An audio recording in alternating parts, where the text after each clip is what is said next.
Hi friends, road கடைகள்ல பார்த்தீங்கன்னா, அந்த சிக்கன் நூடுல்ஸ் செய்வாங்க. அவ்ளோ டேஸ்டியா இருக்கும். அந்த டேஸ்ட்டியும், அந்த ஸ்மெல்லும் பார்த்தீங்கன்னா, அவ்ளோ அட்டகாசமா இருக்கும். அதே மெத்தட்ல வாங்க வீட்ல எப்படி செய்றதுன்னு பார்க்கலாம்.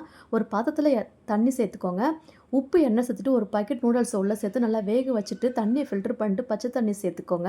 சேர்த்துட்டு அதையும் ஃபில்டர் பண்ணி ஒரு பிளேட்ல மாத்தி வச்சுருங்க. இப்போ ஒரு பாத்திரத்தில 3 முட்டைய உடைச்சு ஊத்திக்கோங்க. கொஞ்சமா பெப்பர், உப்பு சேர்த்துட்டு நல்லா ஃப்ரை பண்ணி எடுத்து வச்சுக்கோங்க.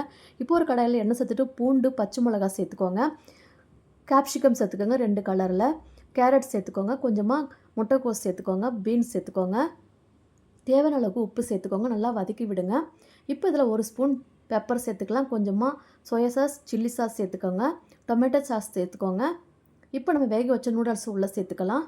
அவ்வளோதாங்க. கலரி விட்டு நம்ம முட்டையும் சிக்கனையும் சேர்த்து இறக்குனா சூப்பரான ரோட்டு கடை ஸ்டைலில் சிக்கன் நூடுல்ஸ் ரெடி ஆயிடுச்சு. இந்த வீடியோ பிடிச்சிருந்தா லைக் பண்ணி ஷேர் பண்ணுங்கள். மறக்காமல் ட்ரை பண்ணுங்கள். தேங்க்யூ.